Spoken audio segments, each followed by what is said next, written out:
In today's world, we are increasingly dependent on technology.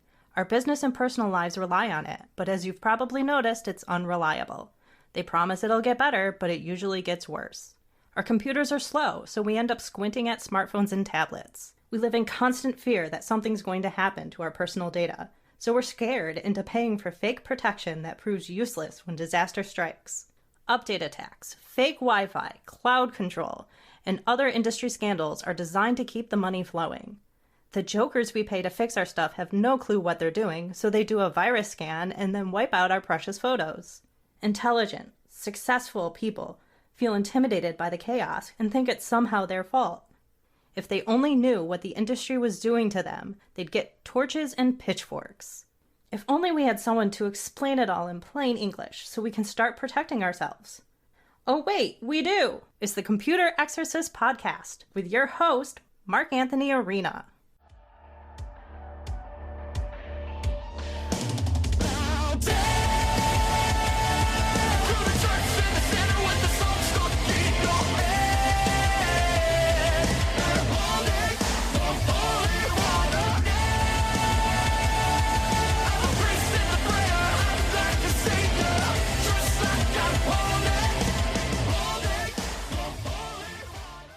From the Wallace Memorial microphone in my home office, overlooking the hills of Western New York, it's the Computer Exorcist Podcast. Mark Anthony Arena here. So glad you are with us. As always, you can go to my website, thecomputerexorcist.com. Okay, this is part 2 of our interview with Riley Cagle, who is a lobbyist down in Washington, D.C., and just so interesting. So glad you are here. We are going to finish off our conversation. Go ahead and, tell us about you. Just to recap from the first part, my name is Riley, and I am a lobbyist for worker health and safety down in Washington, D.C. I've done pretty much everything down. I've done everything down here. I've worked in campaigns. I've worked in government analysis for private companies, legislative tracking, and now as a lobbyist. I've also worked on Capitol Hill as a paid intern in 3 different internships while I was in my 20s. And so, and got to know a lot about the process and a lot about politics and how it runs in the building. So, but just to sort of start on this, all the opinions shared here are my own, and they are based on my personal experience and, my professional experience in previous roles. And so, I'm really happy to be here, and thank you so much for bringing me. All right. And I say this too. I'll say blah, blah, blah, and I'll rant and rave, and then I'll say, in my professional opinion, Microsoft is the worst thing ever, in my professional opinion. But it is. That is my opinion. So let's give me a quick, let's do a quick question here, because I thought this was a fascinating thing when we talked last a couple weeks back, just personally when we were talking. What can government do for you, right? That's a question that I have. For me, it's just some mysterious thing that I don't even expect anything of.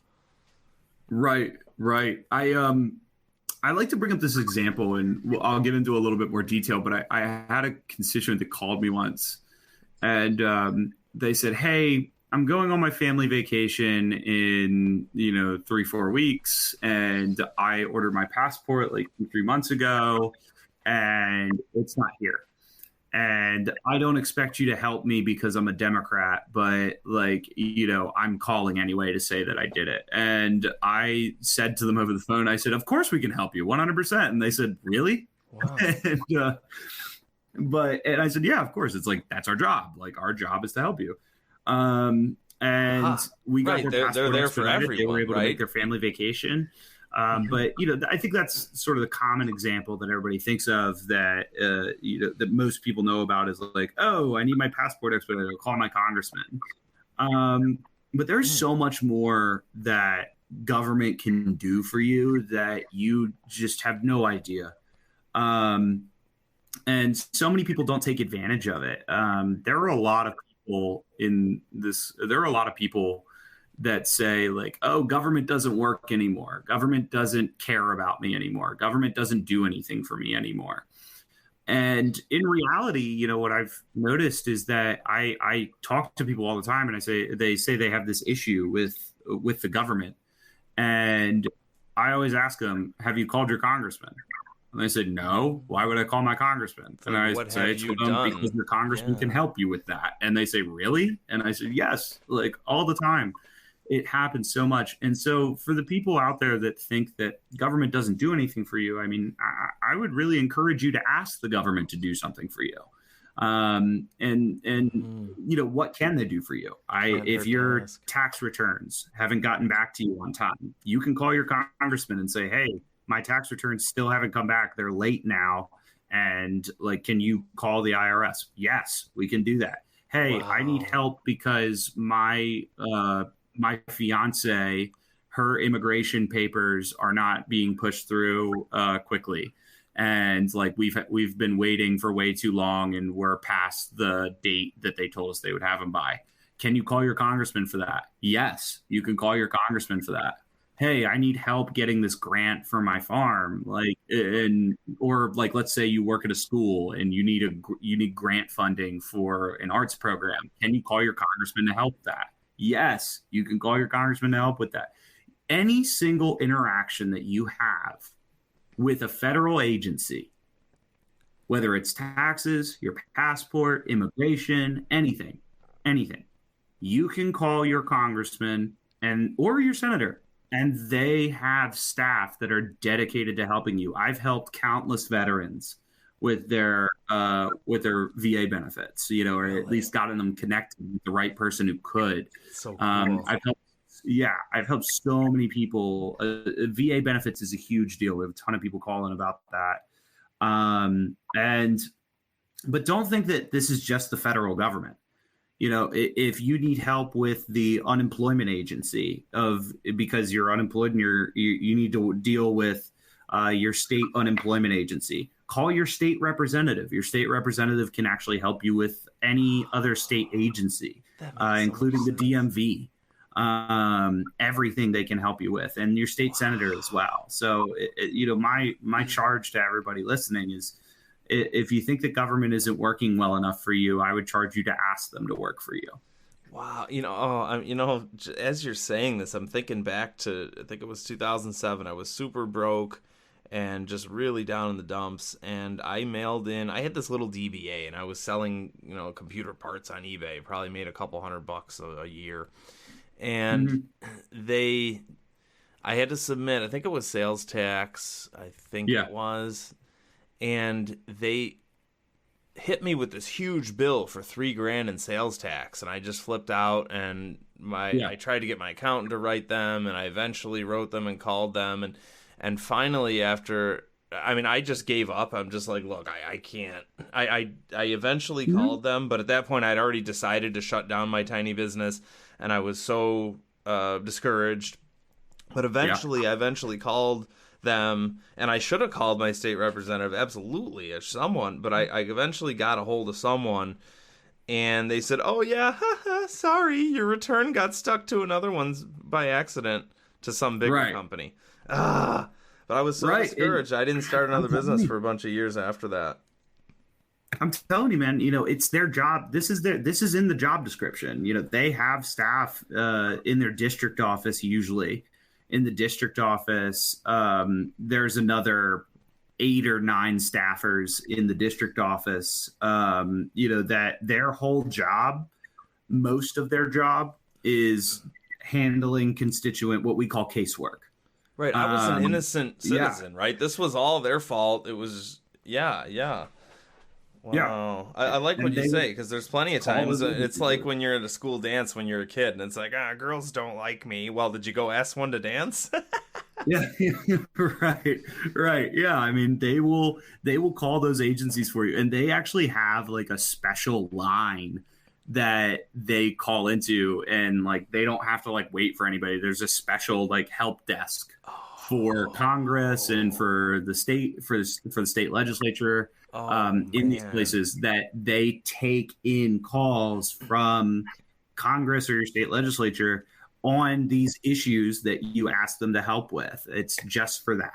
How cool is that? Wow, that's just, life hack, as you young people say. Yeah. Okay, let's throw some articles at you. First time guest here, or your first time on. This one is trying to get it July of 23, so it's pretty recent. CNN.com, Microsoft under European antitrust investigation over Teams. Teams is Microsoft's pathetic version of Zoom. Whenever Microsoft comes out with their own version of something, I always say it's their pathetic version of, Bing is their pathetic version of Google, and so on. Teams is actually like ancient prehistoric technology that just crashes constantly. And unfortunately, someone in the court system, at least here in New York State, was duped into signing some kind of a contract with Teams. So if you have to do some kind of online hearing, you have to infect your computer with Teams, and it constantly crashes. It's never worked for anyone in human history, in my professional opinion. Yeah. Here goes. European officials are investigating whether Microsoft's practice of building its Teams software into Office 365 is anti-competitive. Side note, they're actually building it into every copy of Windows, so it's actually worse than this journalist realizes. And there's something called Teams machine-wide installer, by the way, where there's a couple situations where if you uninstall Teams, the machine-wide installer is still dormant, and it reattacks, and it reinfects your machine with Teams over and over and over and over. Wow. If you go look at the forums, right, it's the same deal like you were saying, reach out for help. If you go look at online forums, especially for Microsoft, there's just zillions of people wailing and grinding their teeth. They're just suffering out there with this filthy, irresponsible, mismanaged software. Anyway. Yeah. Follows a formal complaint by Microsoft's rival, Slack, alleging that Microsoft has illegally circumvented competition. By packaging Teams together with its well-entrenched productivity suite, like Word and Outlook, right, Office, Microsoft could be effectively blocking customers from seeking out the rival collaboration tools, right? Antitrust officials are also concerned about interoperability issues between Microsoft software and third-party products. This may constitute anti-competitive tying or bundling and prevent other communication tools from competing. Slack's initial complaint alleges that Microsoft forces Teams onto millions of customers. Hey, also journalists, you forgot the Meet Now. That was a button that appeared mysteriously around the end of 2020, beginning of 2021. All of a sudden, all Windows machines had this mysterious button on the bottom right called Meet Now, and no one knew where it came from. Turns out it was injected into the machine during an update attack. And that's another concept I'd love to talk to you about. Microsoft attacks their own products with what I call update attacks. That's my term. Where it's an update that claims to help you do something, and it might even do that, but then it breaks 10 other things and injects more ways in which they can spy on you or give you suggestions to modify your behavior in their best interest, like this Meet Now button that aimed to circumvent Zoom, certainly. But luckily, because of their usual incompetence, people were just terrified by this button that appeared out of nowhere. Anyway, back to the article.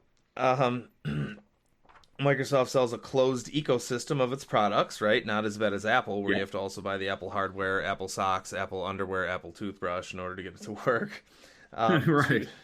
So there's two very different philosophies for the future, gateways versus gatekeepers, right? So Microsoft Windows should be a gateway. It's just a product that allows your computer to function, right? And then it allows you to install other products from other people. Whereas they're saying here, well, you know what? We're just going to sell you a Windows computer, and we don't want you using other people's products. We only want you to use Microsoft products. Again, another tangent is the S-Mode scandal, and I did a mini speech on that the other day to a group where the S-Mode scandal is, hey, look, I buy a Windows machine, and I don't realize until I get it, there's this thing called S-Mode where it says you're not allowed to use anything except for the things we sell you in our app store. Yet another scandal. Wow. It's another fully legal scandal that no one in society is aware of, so again, that's my job to raise awareness. So a couple of scribbles on this here that I want to mention before I get your opinion here. Sure. Yeah, so Teams destroys itself constantly. I say that all the time. And Teams, by the way, begs you desperately to sign into a Microsoft account when you actually don't have to, right? And that's another thing. A lot of new computers, when you buy them, are begging you to sign into a Microsoft account, but regardless of Teams. So try to avoid that no matter what, because then you're giving control of your machine to them. So yeah, again, someone was duped into using Teams for court meetings, so that's awful. I recommend Jitsi instead. I mean, Zoom is a lot less bad. Zoom is the big name, and they're okay. But I like Jitsi. You and I are using this right now for our own conference as we're talking. It's meet.jit.si. That's meet.jit.si. I've been talking about this to my listeners for a while now. And the idea is you don't have to even install anything at all. You just go to a website, you give the website permission to use your camera and your microphone, and you type in a room name. So you and I just typed in the same name, and that is it. We didn't install anything. We didn't fight with anything. That's that. Nope. And final thing, as far as this, if this is bad, they should look at Microsoft Edge. It's the same thing. If you remember in the 90s, the famous antitrust battle with Microsoft bundling Internet Explorer in every copy of Windows 95, guess what? They immediately crushed their rival Netscape, immediately. They immediately crushed Netscape because Netscape is this third party that had to get its software out there, and Microsoft is like, oh, we'll just bundle Internet Explorer with all our copies of Windows, and then people are lazy and like, I don't need Netscape, right? So they're doing it again with Edge, which is just, it's Internet Explorer's evil grandson, basically. They came out with this thing, they promised it was going to be brand new, and then all of a sudden these federal security bulletins came out that said, hey, you know all those billions of holes or thousands of holes that are discovered in Internet Explorer? Edge has those same holes. So it was not an all-new product from scratch. Wow. So then they closed that project down, and now they have new Edge, which is this little ocean wave icon, and it's actually a mutilated version of Chrome. They basically took the free open source chunks of Chrome, mutilated it, and so now instead of Google harvesting your behavior, Microsoft harvests and sells your behavior, and they bully you viciously to the point where even if you hit the red X to say no, or sometimes there's not even an X at all, you just have to keep clicking, and they enroll you in things and suck all of your history out of competing browsers, and then suck all that history into Microsoft servers. So you click on Edge by accident, and heaven forbid you try to make a competing browser your favorite, and Edge attacks and pounces viciously in order to terrify you.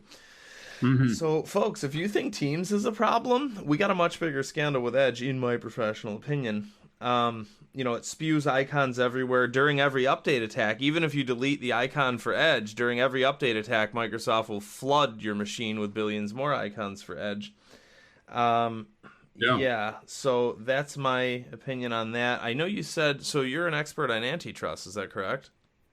I wouldn't quantify myself as like an expert. I'm well enough versed in it. I mean, it's something that I've followed. Teddy, so it's funny, Teddy Roosevelt is my favorite president. Uh-huh. And but I will say, the days of like the Teddy Roosevelt antitrust are gone. I think that, again, this is just my personal opinion, that antitrust is definitely due. And I think we're going to see a huge antitrust battle open up pretty much globally at this point. I think that Europe is definitely the starting point because they're a lot more, I would say that they're a lot more amenable to reviewing their laws and getting their laws up to date to fit purpose to make them fit to purpose with modern technology. And the United States is in certain areas, but not in others, right? And I'm sure you could say the same about Europe. But antitrust is going to be one of the big battles, the big political battles of our generation's time, and I do think it's coming soon. I use Teams. I've used Slack. I definitely do prefer Slack. Right now, Teams actually won't work for me anymore. Big surprise. Yeah, it actually won't work for me anymore. I actually have to use Teams in my browser now because the Teams app will not work on my computer It was probably roasted during an update attack like everyone else on Earth. And that's the thing, when I say this stuff, this isn't like me going off into the forest and having one example of it. This is almost all my clients having these what I call worldwide issues. Yeah, and I've had issues with Outlook connectivity, and I remember when my Outlook wasn't working, I went online and I was just to see if like what the issue could be, and I found out that it was happening to a bunch of other people at the same time because of an update attack that it was happening unleashed, right, irresponsibly. Yeah, I worked for a large organization. The tech sector is so like the tech sector has kind of reached this point where a lot of the tech sector is kind of trying to dodge the antitrust bullet, and I'm not going to give an opinion on who has a good case or not, but I know that you can look up many different articles about this, that a lot of social media companies like Facebook has gone through its antitrust test, and it probably still is. Microsoft is going through its antitrust test. A lot of other tech companies like Google has gone through its antitrust test.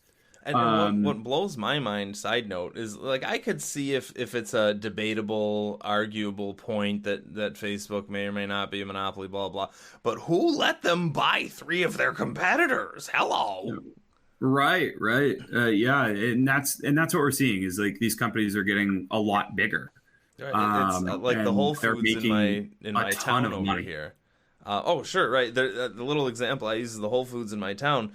There was a little tiny town battle about the traffic that would result from building a Whole Foods. And okay, fine, that's a debate, right? But then they built it, and they plopped a drive-through Starbucks to make it even worse. Yeah, I remember when they put a Popeyes. They put a Popeyes on one street in Harrisburg, and they didn't make it. It was like the parking lot was too small, and now and I love Popeyes. I think Popeyes makes the best chicken sandwich out there for fast food. And now the line for the drive-through wraps onto like a four-lane business highway. And it'll stretch for like a quarter mile, half mile. And, you got to think about these things. Right. Sorry to throw you off there. So yeah, antitrust. So Facebook and Microsoft and Google, sure. Yeah. But like I said, antitrust is going to be a topic that I think is going to be one of the next like epic political battles of our generation's history. Yeah, and to give you, I would love to do this all day with you, but I'll just give you a couple examples for now. But I'd love to have you on future episodes, and I'll throw tons of these examples of what I call ethical scandals in my industry or lack of ethics, this sort of thing. Where, I get the same calls every day from people, right? The same issues. And I say, yup, that's Apple doing this. And it's a worldwide scandal. And everyone's calling with this, right? And same thing, by the way, with Outlook. I worked for a large organization 10 years ago. We had 5,000 people using Outlook. And they were a lobbyist organization, actually, coincidentally. And every day they always had problems with Outlook. And I used to say, look, you basically need a 4-year degree in slapping band-aids on Outlook because there's billions and trillions of problems with it, and instead of fixing any of them, they just add billions more features every day because it's much easier. And working in the lobbying world, we grapple with ethics every day. It's a very big theme in the lobbying world is ethics in what you do. And there are so many, times that there are so many courses about it. There's a lot of people in my industry, a lot of people in the government affairs industry.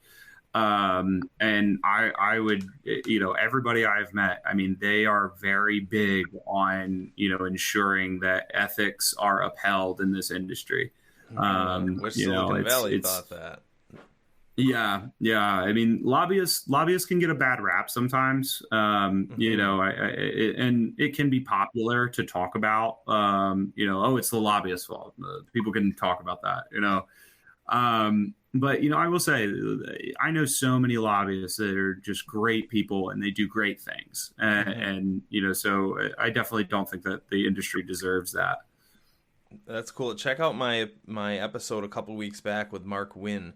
I might have told you about him. It was phenomenal. And he basically said, we have big business, big government, big tech, and these towers are too tall. And he said, hang on, Mark, because I was about to rant. And he goes, hang on, Mark, before you start criticizing anyone, he said, just remember, the structures might be too tall and we need to, think about it as a society and all that. He said, but remember, those are all individuals doing the best they can to put food on their table and doing what they think can help the world.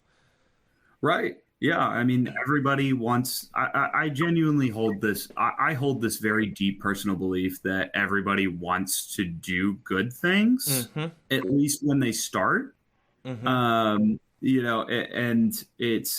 but I every time I meet somebody, I always, I assume the best. I like to assume the best. Right, even if they work for some company you don't like or whatever. That's a good point. So I'll run, like I said, I want to do this for all the scandals I talk about, but I'll just run one of them by you in the hopes that, I always say, look, I never think that I never assume any legislation will help. I always say awareness is the only thing that'll help, especially with the phone scams, right? The foreigners calling you. that's just awareness. But who knows, maybe the fact that I've met you here and you giving me this new perspective of, hey, Mark, why don't you try calling the government about some of these problems? And I might actually do that. And what you were saying to me in the break was, have your listeners call their Congress people about some of this. So I'll give you a great example of something that I wish I'll probably call my congressperson about, and I wish my listeners would as well, is the OneDrive scandal. And I always say this to clients or people at cocktail parties or everywhere. I say, look, if someone plopped me in front of Congress and handed me a microphone, I could tell them stuff that would, make their jaw drop or what have you. The OneDrive scandal is one of the most pervasive ones. Newer Windows machines sold in the past, let's say 5 years or so, Windows 10 and newer. When you get the machine, there's a secret button. So it welcomes you and it says, you need a Microsoft account. And you do not know what that's going to do to you. Number one, you don't know that when you sign in with a Microsoft account, the machine becomes controlled by your Microsoft account and thus Microsoft itself from then on in. And every time you sign into that machine, it begs Microsoft for permission to function. This is a product you bought and you thought you owned and you paid money for and they handed to you and it's in your hands, but they control it. Worse yet, if that's not bad enough, there's something called OneDrive. And I call this a scandal in my professional opinion because 99% of people are unaware of what it's doing to you, right? You click agree. Hey, Microsoft can throw their hands up. Well, you clicked agree. But people don't know the deep legalese that you're agreeing to, and they make it near impossible to avoid. That's the other thing, right? And there's plenty of things like Canadian government's big on, like, we want explicit consent, right? I think that's the term they use. There is no explicit consent here, in my opinion. People don't know this, so I go to people's houses and I'll even say, hey, did you sign into the OneDrive scandal? And they'll swear they didn't, but turns out their stuff, they were. It turns out they were involved in the OneDrive scandal. Here's what it does. So you sign up for a Microsoft account, you sign into the machine. The OneDrive scandal sucks your documents and photos and whatever else out of your machine and into Microsoft's arguably insecure cloud. Have you heard about this? Yeah. Well, I mean, given that information that you just gave me, I know that now I'm a little bit familiar with it. I wasn't familiar with all of the sort of technicalities behind it, but this sort of brings us to another, epic political battle that I think we're going to see in our lifetime as well. And actually, I already witnessed this in a previous role. I tracked data privacy bills a lot. Ooh. And that was a topic of interest for one of our clients. And I became fascinated with data privacy legislation. And you see now that the data privacy argument definitely has a lot more life to it because of TikTok. And I would say that's just the biggest example. All the rampage on Capitol Hill about TikTok. and what they're doing with the data. Yeah, that's just one example. Yeah, I mean, being that it's arguably the largest social media app out there for the younger generation right now, and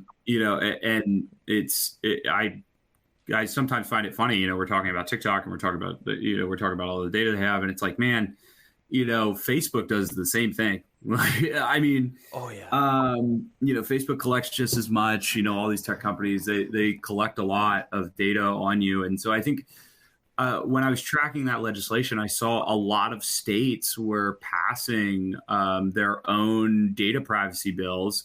Mm-hmm. They include the right to be forgotten. The right to know what data a company has on you. Yeah, and of course the companies are going to make it as cumbersome and complex as possible.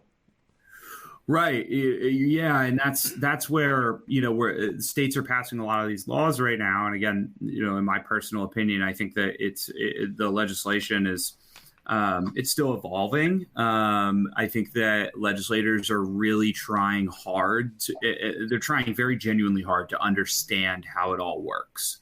Mm-hmm. Right. And my encouragement to you is that, Congress and your state legislature, they can't act on issues that they don't know about. Right? Yeah. I've said that on my show but I was a lot less polite about it. Yeah, they can't. Well, and they can't, if you don't keep them informed as a constituent on the issues that matter to you, then they're never going to know. So it's up to me.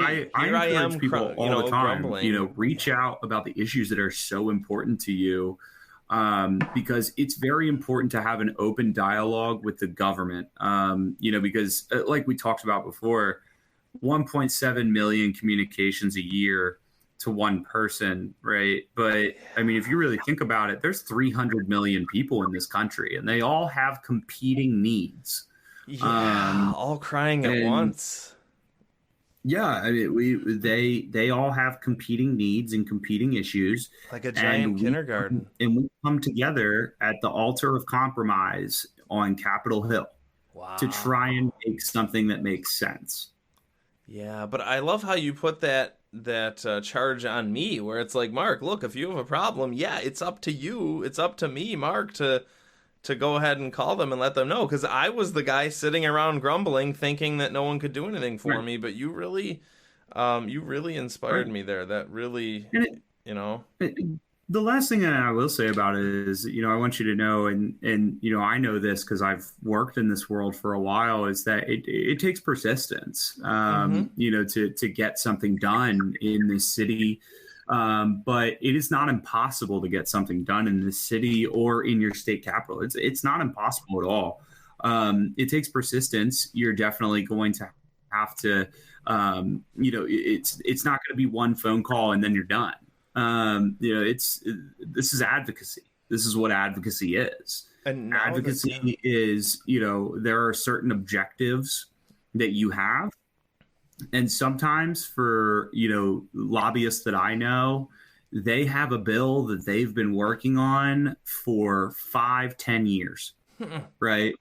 And, sometimes it takes that long. And a lot of things can speed up the process. A lot of things can slow down the process. But what I can tell you is that if you were to, go out there and get a bunch of people together who really cared about this issue, and you were to organize them and say, hey, this is an issue that's important to us. Let's use our First Amendment right to petition the government and tell them how we feel. That's your right. That is 100% your right as an American citizen. And I promise you, legislative offices, when they get a lot of calls about a very specific issue, they typically do a little bit of research, into the issue. I mean, they definitely do, because they want to be informed on what their constituency cares about. Yeah, and I'm preparing these mini speeches that I've been giving to different groups, and now I actually have that encapsulated into a speech, and I can email that to them and say, look, here's the bullet points here. By the way, to finish up the description of the OneDrive scandal, so people, again, 99% of people are unaware that it's happening, even the people who claim that they've avoided it, right? So your documents and photos are sucked into OneDrive. Oh, and by the way, even if Microsoft claims that they've treated your data with kid gloves and they've put some paint all over it so that they're not privy to what your documents and photos are, right? They're in it really just to beg you for the ransom money or the rental money, right? Because you get 5 gigs for free. But then when you start filling it up with photos and documents, then they beg you mercilessly for money, for rental money, to store stuff in their cloud that you didn't even know was in their cloud, right? So even if they have somehow shielded their eyes from your actual specific documents and photos, they're still sucking them out of the machine, which means it puts them in great jeopardy because their cloud is so notoriously naked and insecure. But also, what I see day in and day out, more often than not, when I walk into a client's house for the first time, I look at their pre-existing machine, it's on their desk, and I go, okay, great. Some of your stuff has been sucked into the OneDrive. Now, OneDrive used to suck copies of your stuff, but now that's not good enough. They're actually taking your documents and photos away from your computer, just like Invasion of the Body Snatchers, or one of these 80s horror zombie movies where I've been kidnapped by aliens, but I've been replaced by an evil body double. Okay, so you're just seeing placeholders of your documents and photos. So let's say, more often than not, the OneDrive engine, the little program that does all the sucking, more often than not, that's destroyed by an update attack. So all of a sudden, now you can't access your documents. And I have to dig in there, and I have to have a password battle, and I have to reinstall the engine just to get all your documents out. And I have to do this really tedious process to get all your stuff back into your machine and then sever ties with Microsoft at that point. It's quite tedious. This isn't, 10 years ago, I was repairing broken keyboards and broken screens, and my job was so easy, and now it's so tedious, and I feel helpless because it's a worldwide scandal. Well, and just, sort of last point that I have on this is I actually, a recommendation for you or for your listeners. I actually use a search engine or not a search engine. I guess it's I use a browser, at least on my phone. I don't know if you can get it on your computer, but it's called Quant. And that's QWANT is how it's spelled. And Quant is awesome because it actually blocks trackers on every single website that you go to. And it'll actually show you how many trackers it blocks on every single website that you go to. It's really awesome. It's made in France, and they don't track anything about you. That's brilliant. Yeah, stuff like Quant or Duck.com or Brave, absolutely, I recommend stuff like that. But in this case, specifically with OneDrive, it's so sinister because it sucks the actual documents and photos out of your machine. It's not like you don't even realize, because it's not like you're going to a website to do any of this. Yeah. It's nuts. No.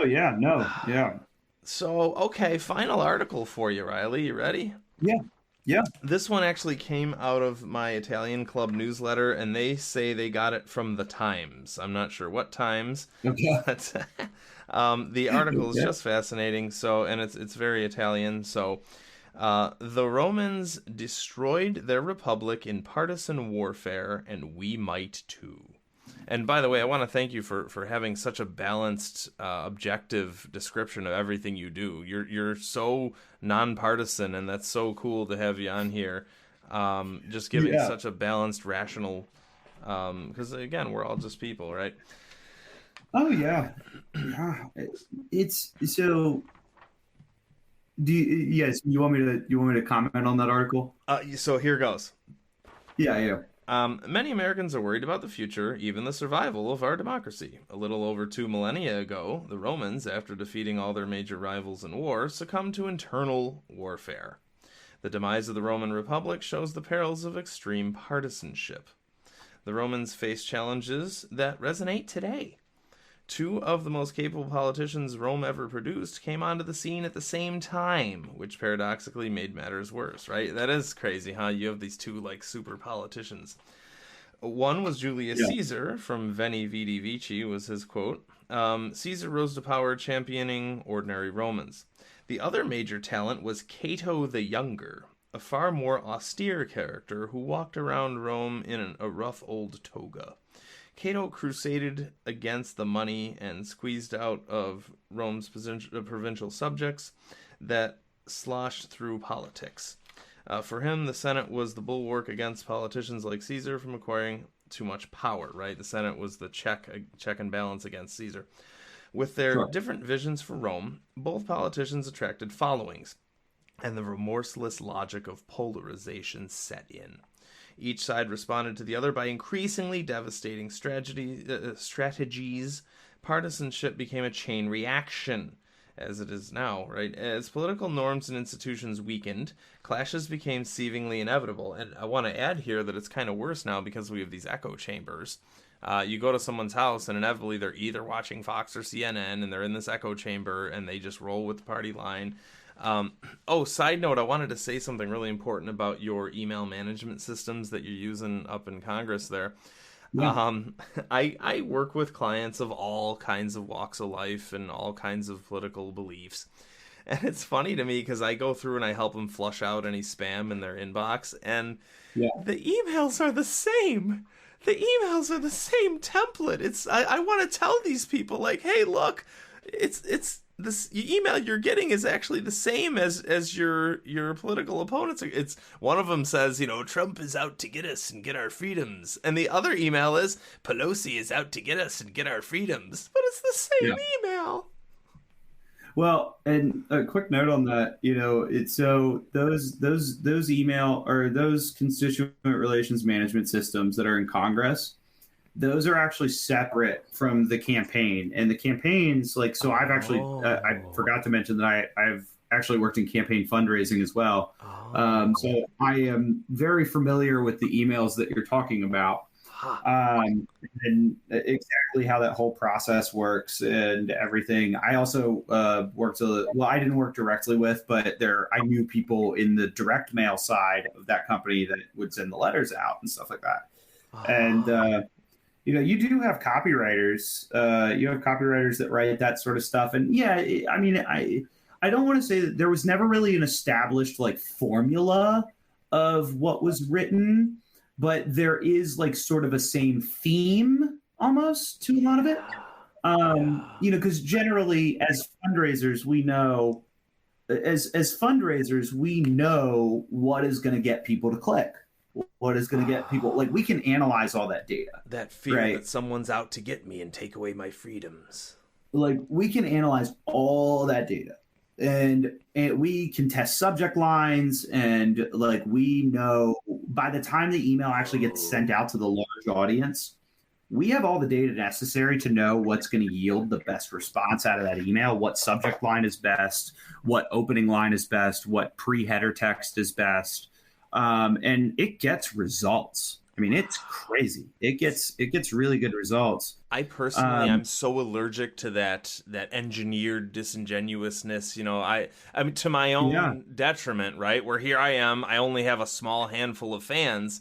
I'm kind of the opposite extreme, right? But I don't like that engineering. I remember seeing one. It was from Ben Carson's iPhone. No, it's not. Ben Carson didn't sit in his car tapping an email away to you from his iPhone. Right. And what's fascinating is that the lists, so you probably wonder, where do we get these email lists that where do we get these massive email lists where we send it out to 10,000 people or whatever?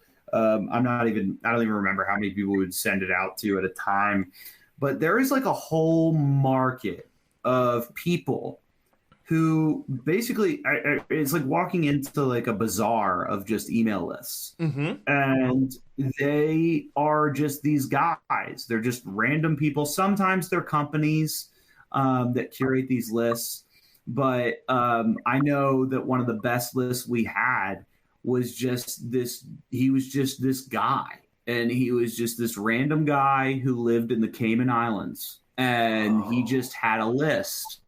And it was a good list, and it raised a lot of money. And you would basically rent that list to him, or you would do what's called a revenue share, where he gets a certain amount of the money that's raised, What? right?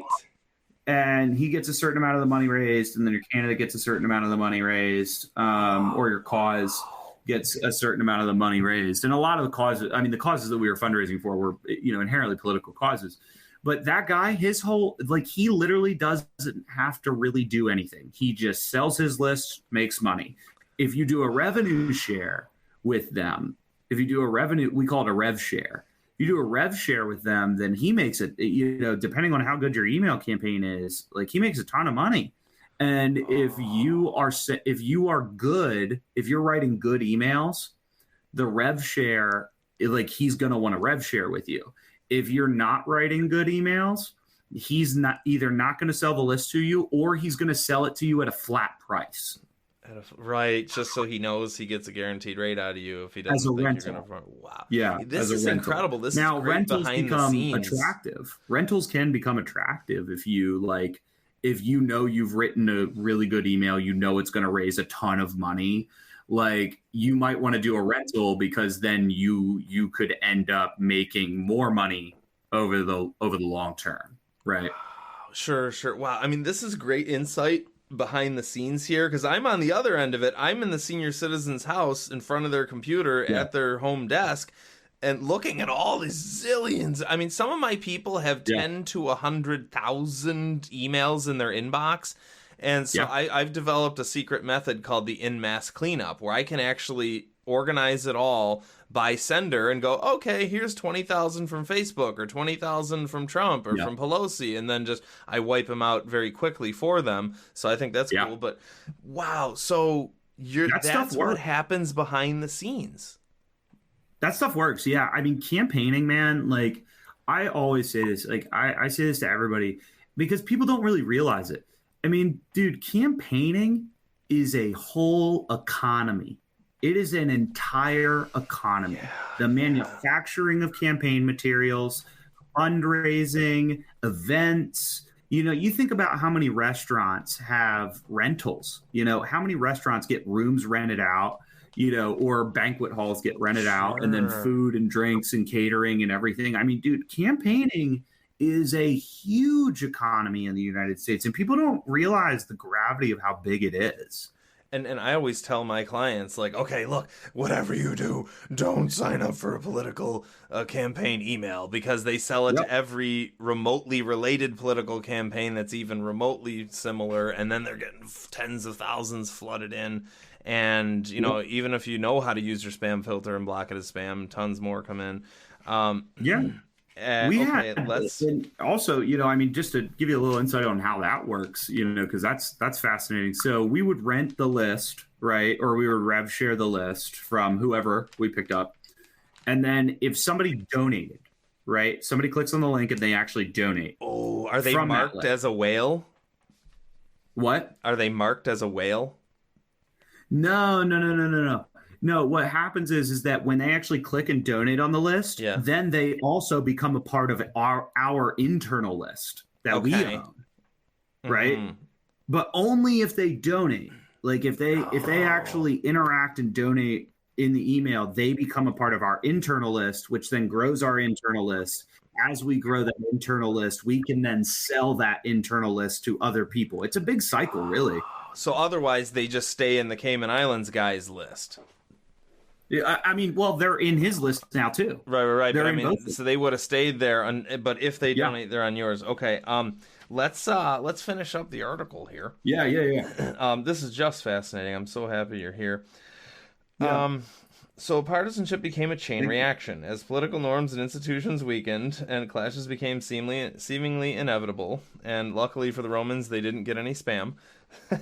So yes, right. Cato spam accelerates. Yeah, Cato, Caesar, and their respective allies finally led to a civil war, at the end of which terrorized Romans had to accept autocracy. We see the same ravages of partisanship in the U.S. today. There is an obscure key worth reflecting on: the ability to compromise. And you said that earlier, and that's great. The Roman world was one of shocking inequality and brutality, but the Republic did manage to incorporate new groups and come up with a more expansive view of citizenship. The political class worked out a novel compromise to bring peace to the city after months of violence. The Civil War could have been prevented. Roman history cannot tell us exactly what to do now, but from the Romans we can take warning and encouragement. Americans must not become totally paralyzed with fear. Doomsaying and denunciation can only go so far. In our moment of crisis, politicians need to offer an inspiring vision of peaceful self-government and compromise, and we must reward those who do. Final comments, Riley. Yeah, this is something that I've heard a lot from people who call in, like, from people who called in during my time on Capitol Hill, and, just generally, you speak to family members and stuff like that, and the people that and they're like, I just think we're this country's going to come apart. I mean, I've never seen this country more partisan in my life, and I've never seen it so divided in my life. Something to make peace? That's what a lot of people say to me. They say, I've never seen this country so divided in my life. And it always makes me chuckle a little bit because I say, well, have you heard about a time called 1860? And, remember, millions of Americans died in our own Civil War in 1860, and this country survived it. Great point. I used to give tours, right? I used to give tours of the Capitol as an intern to constituents who would come in. Cool. And it was one of my favorite things to do.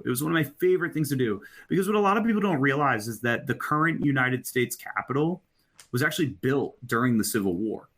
And there were a lot of moments, in there. You watch this very inspiring video where you look at all of the very important legislation that Congress has passed since it became an institution to now. I mean, you realize right in front of you how far this country has come. I mean, and it's a 13-minute video for 13 original colonies. They did that on purpose. And there's a moment in there where Lincoln, so the people were building the Capitol during the Civil War. And everybody was like, oh my God, should we even finish building the Capitol? Because what if we don't win? What if the Union falls apart? Should we even finish building it? And Lincoln, but they decided, the workers decided to keep building. And Lincoln said to the masses at that moment, he said, if the people see the Capitol going on, it is a sign that the Union shall go on. Wow. And it was super powerful. It gives you chills. It gives me chills every time thinking about it. But inside the Capitol, you have all this, a lot of it is about Civil War history. And, looking back on it, I mean, I asked this essential question to your viewers, and this is a question that I want you all to ask yourselves. Are things worse today than they were before, or are we just exposed to more bad things today because of the 24-hour news cycle? Oh, wow. Good point. I mean, crazy things have been happening in the world forever. The difference is that back in 1860, you had to deliver it by telegram or by horse mail. We even had, at some point in World War I, guys took forever to get communication because it was done by carrier pigeon. Yeah. But now you have unlimited access to everything that is happening at the world at any given moment. Recently, today, the New York Times did an article about the Wagner Group. The Wagner Group leader, he just died in a plane crash. And literally minutes after it happened, boom, it's in my phone, notification, Wagner Group, Prigozhin dies, in a plane crash, Russian military involvement likely, sort of deal, within minutes of it happening. Right. Minutes. And what are you going to do about it? What am I going to do about that? Right. Well, yeah. And so my generation is so profoundly depressed. Yeah. And I know why. Because it's profitable to deliver bad news. Right? They can't. because they are bombarded every day with the most horrible things happening in the world, and they think, oh my God, is there any hope for us? And the truth is, look, like, this country has been more divided before, and this country has felt its way through some of the toughest fights in the world, some of the toughest moments for human history, the darkest moments of human history. This country has always stepped up to the plate. World War II. And they have always found a way. Yeah, and that was, it was comforting, because years ago, especially during my extremely busy years, I would say, oh, this industry is horrible and the internet is evil and everything's a scam and everything's a scam. Yeah. And some clients had to remind me, hey, Mark, guess what? This is just people being treacherous to other people, and that's gone on since the beginning of time. And that actually was comforting to me. I go, oh yeah, you know what? People have been nasty to each other since the beginning. Okay, it's not just my industry, and I feel a little better. But no, that's a speech right there. We recorded it. You heard it here first, folks. Riley Cagle's inspiring speech. Tell your friends this isn't the darkest time in human history, and there is hope, and America pulls through if you and I can come together and see that we're just all people trying to do the right thing. Thank you so much for joining us. I wish you all the best, and you're welcome to come back anytime. Thank you. Thank you so much for having me, man. This has been a really great experience, and I hope everybody learned something valuable while listening to this. Yeah, I know I did. TheComputerExorcist.com, newly remodeled and ready for you to look at. Buy a book for all your friends. Take a look at the podcast. Tell your friends about the podcast, and we'll talk to you later.